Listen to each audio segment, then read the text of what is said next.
Hello दोस्तों, welcome to TTC.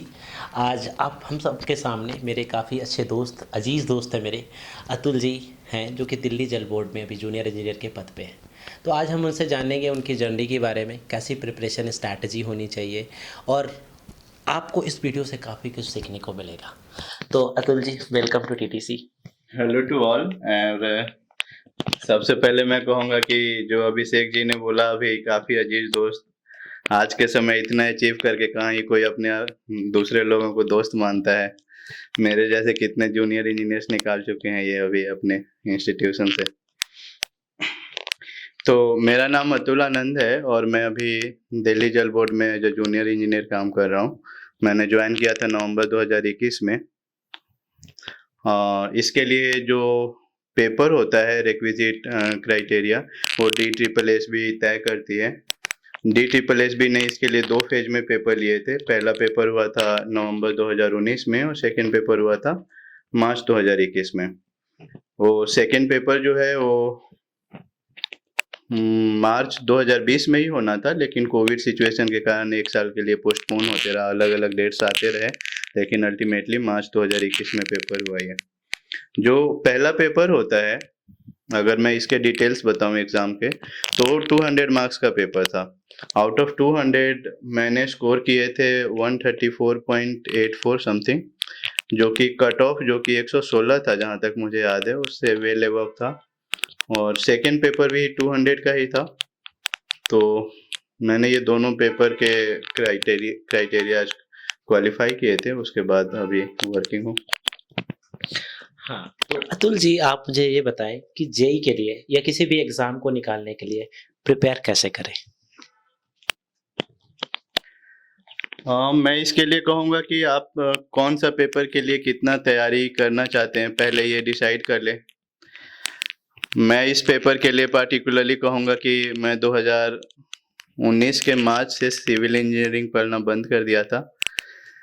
और मुझे नहीं लगा था कि, जैसे कि मैं 2017 से पास आउट हूँ बीटेक, तो 2 साल में जब कोई पेपर, 1-2 पेपर आए थे, DMRC जेई आया था, ये सब तो मैंने क्वालिफाई नहीं करा था। 2 मार्क्स से मेरा DMRC जेई रह गया था। तो उसके बाद मैंने छोड़ दिया था सिविल इंजीनियरिंग पढ़ना। 2019 के मार्च में मैंने जनवरी में इंजीनियरिंग सर्विसेज दिया था, मार्च में गेट दिया था, उसके बाद छोड़ दिया था। मेरा ओरिएंटेशन भी थोड़े जनरल सब्जेक्ट्स के साइड ज़्यादा थे। फिर 2019 में ये अनाउंस हुआ कि दिल्ली जल बोर्ड मतलब DSSB पेपर लेगी। तो अचानक से हुआ कि मैंने तो छोड़ दिया है पढ़ना, अब सडनली कहाँ से तैयारी करूं। तो फिर मुझे याद है, सर, मुझे ये पता था कि ये दिल्ली में ही हैं और पढ़ा रहे हैं स्टूडेंट्स ये सबको। सर के साथ थोड़ा इशू हो गया था उस समय। तो फिर मुझे ये याद आया, मैं इनसे बात करा कि अब मुझे बता दो क्या पढ़ना है, सब जूनियर इंजीनियर ये सब के लिए पढ़ाते थे। फिर इन्होंने मुझे गाइड किया उसके बारे में। काफ़ी कम टाइम था मेरे पास, लेकिन उतने कम टाइम में इनकी हेल्प से मैं फिर जितना, जैसा कि बताया, 134 स्कोर किया आउट ऑफ 200, तो काफ़ी अच्छा स्कोर था। तो थैंक यू सर के लिए। हाँ, एक बहुत ही कॉमन क्वेश्चन है और बहुत बार ये हम सबके साथ होता है, क्योंकि हम सब एस्पिरेंट रहे हैं, उस प्रिपरेशन फेज से आए हैं। तो आप मुझे बताइए, जब उस टाइम पे जो प्रेशर आता था, बहुत बार अप्स एंड डाउन की सिचुएशन आती है, तो हम उसको कैसे हैंडल करते हैं या आपने कैसे उस चीज़ को टैकल किया? तो मेरे से अभी, मैं तो अभी पहले ही पेपर के बारे में बताया, दूसरे पेपर की कहानी और ज़्यादा इंटरेस्टिंग है। जब पेपर 1 साल के लिए डिले होते गया तो मैंने और भी छोड़ दिया था बिल्कुल ही पढ़ाई, और 2 साल का गैप हो गया तो बहुत ज़्यादा टाइम हो गया था।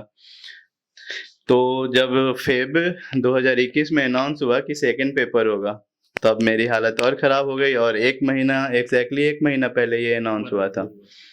तो 3-4 दिन तो मुझे प्रोसेस करने में लगे कि अब इसके लिए क्या करूँगा। फिर से मुझे यही याद आए, फिर तो मैं इनके साथ रहने लगा उस समय।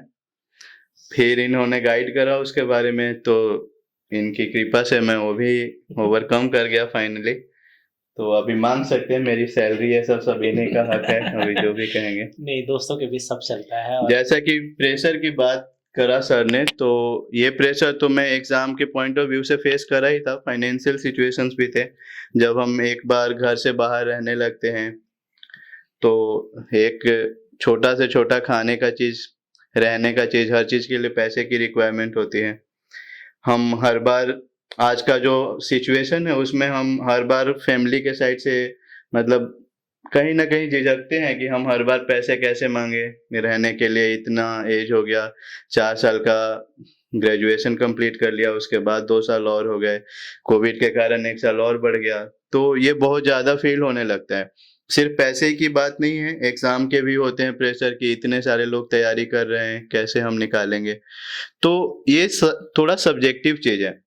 सबको अपने हिसाब से ये चीज़ देखना चाहिए कि मुझे एक्चुअली किस चीज़ से दिक्कत है, ठीक है? उसके हिसाब से हमें उस प्रेशर को डील करने का तरीका ढूँढना चाहिए। प्रेशर ऐसा नहीं कि इस तरह से डील करना है कि हम उस प्रेशर को ख़त्म कर दें। वो प्रेशर नहीं रहेगा तो हम काम नहीं करेंगे, सीधी-सी बात है आज के लाइफ़ में। हमें जब सब चीज़ दे दिया जाएगा, बहुत ही कम ऐसे लोग हैं जिनको सारी सुविधाएँ उपलब्ध हैं और उसके बाद भी वो काम कर रहे हैं।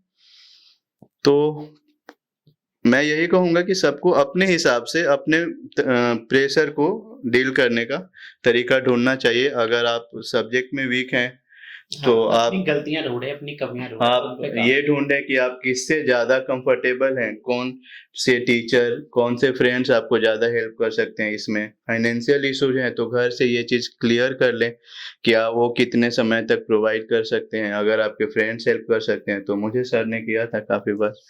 सर ऑलरेडी अर्न करने लगे थे 2019 से ही तो।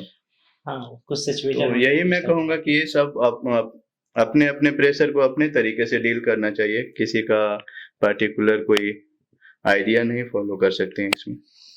आपसे एक और कॉमन क्वेश्चन है, बहुत सारे स्टूडेंट्स का ये क्वेश्चन होता है कि भाई जेईई या एई या किसी भी एग्ज़ाम के लिए हम कितने घंटे पढ़ें? और कितने घंटे पढ़ने के अलावा कि दिन में पढ़ना सही होता है या रात में पढ़ना सही होता है? तो आपका क्या कहना है इस पे? इसके लिए मैं ये कहूँगा कि ये आपके सबसे पहले कि कंफर्ट पर डिपेंड करता है। कंफर्ट इन द सेंस कि ये नहीं कि मैं सोऊँ ज़्यादा और पढूँ कम। कंफर्ट इन द सेंस कि आप उस सब्जेक्ट पर कितना देर इफेक्टिवली पढ़ पाते हैं, कितना फोकस कर पाते हैं।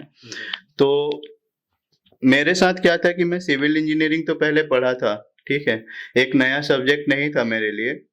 लेकिन जब ये था कि कम टाइम में फिर उसे रिवाइज़ करना है सारा चीज़, तो मुझे उसके लिए ज़्यादा टाइम देना पड़ा। उतने कम टाइम में मुझे वो सारे सब्जेक्ट्स पढ़ने के लिए, और ऐसा नहीं है कि डीटीपल एसबी का पेपर मैं पहले दिया था कभी, तो फर्स्ट टाइम ही था सारा चीज़। तो मुझे फर्स्ट हैंड एक्सपीरियंस नहीं था कि कौन से सब्जेक्ट को कितना प्रिपेयर करना चाहिए। तो सर का गाइडेंस था, सर ने जो-जो सब्जेक्ट्स बताया मैंने उन्हीं पर ज़्यादा फोकस किए थे। तो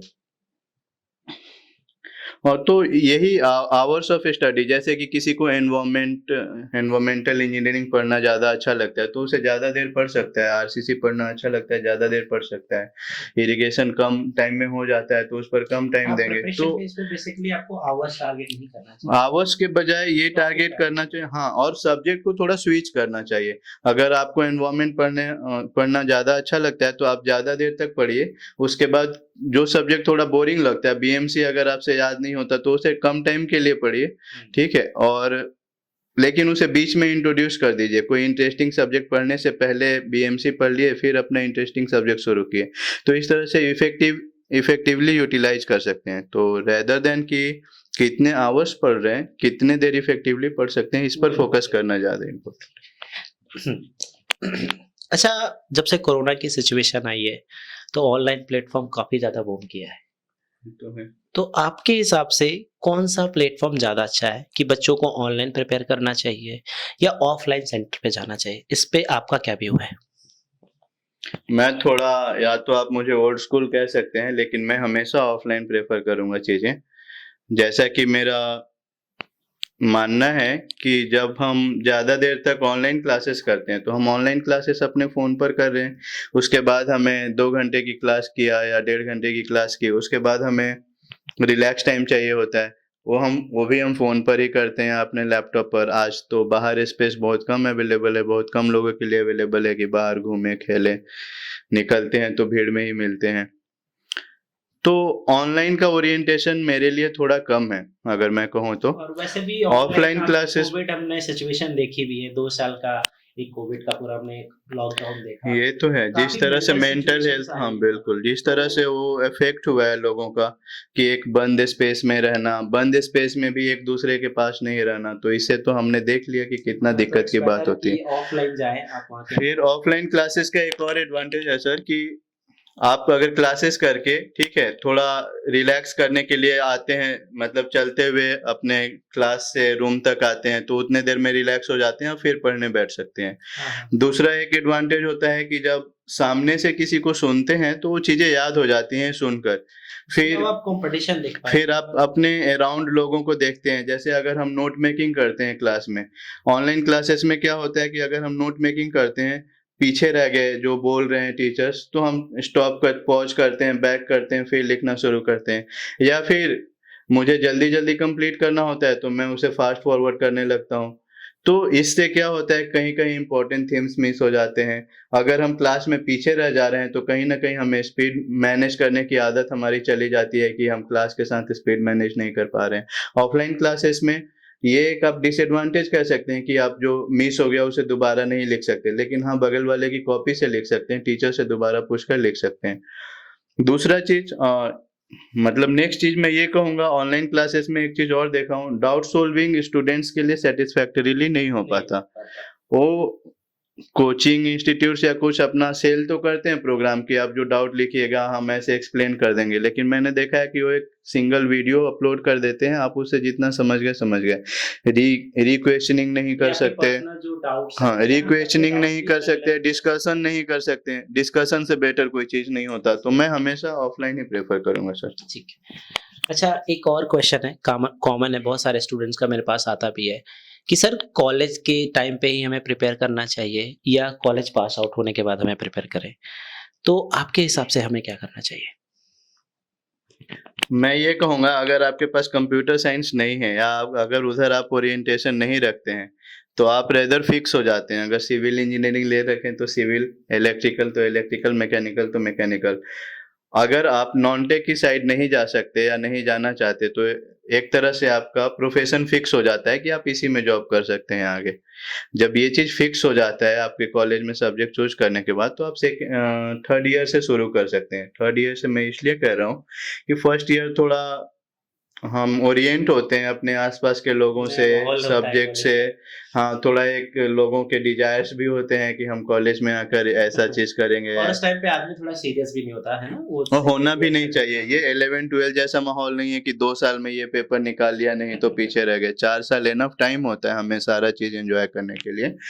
फिर सेकेंड ईयर से आपका कोर कोर्स शुरू हो जाता है, जो कोर सब्जेक्ट आप चूज करते हैं बेसिकली सेकेंड ईयर से शुरू हो जाता है, फर्स्ट ईयर कॉमन होता है।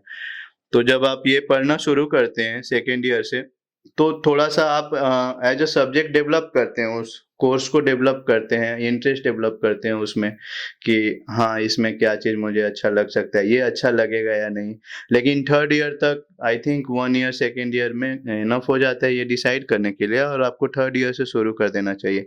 क्योंकि मैंने देखा है कि मैं इनफैक्ट फोर्थ ईयर के बाद से सिविल इंजीनियरिंग पढ़ना शुरू किया हूँ, तो मैं इस चीज को फेस किया हूँ, इसलिए मैं आपको बेटर कह सकता हूँ ये इस चीज को कॉलेज के साथ ही प्रिपेयर। कि कॉलेज के साथ ही करना चाहिए। अगर नहीं भी करना है तो आपको फाइनल ईयर तक तो कोर्स तो कंप्लीट करना ही है, एक अच्छा रैंक आपका, अच्छा परसेंटेज स्कोर रहेगा, ठीक है, उसके बाद आप स्विच कर लीजिए जो भी करना है।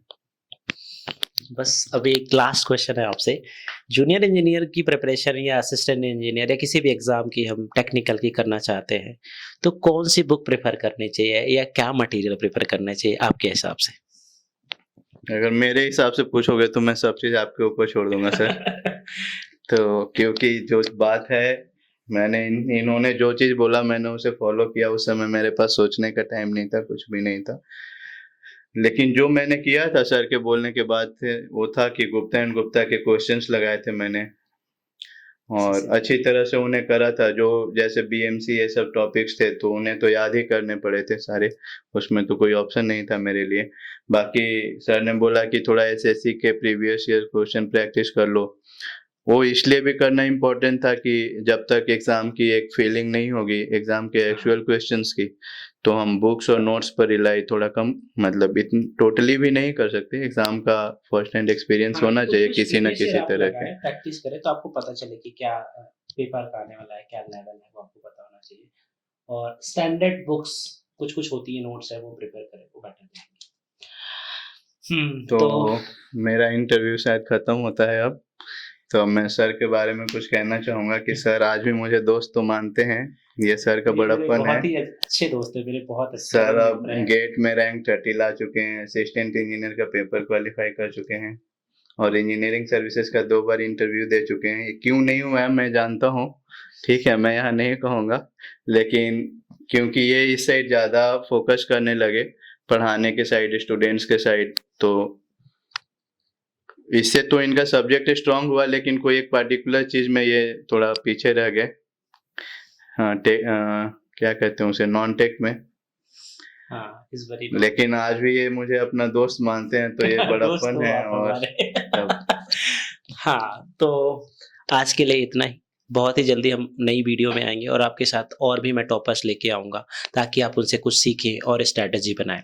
क्योंकि एसएससी जेईई का एग्ज़ाम अगर एसएससी कैलेंडर के हिसाब से बात करें, तो अक्टूबर के मिड में है ना? हमारे पास टाइम बहुत कम है और प्रिपरेशन बहुत अच्छे से करनी है, तो इसकी सारी स्ट्रैटेजी मैं बताऊँगा।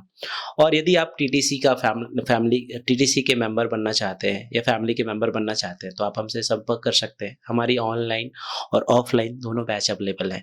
ऑफलाइन पे हमारा दिल्ली में सेंटर है, लक्ष्मी नगर में, तो आप आके हमसे संपर्क कर सकते हैं और हमारे साथ जुड़ सकते हैं। Thank you so much. Thank you.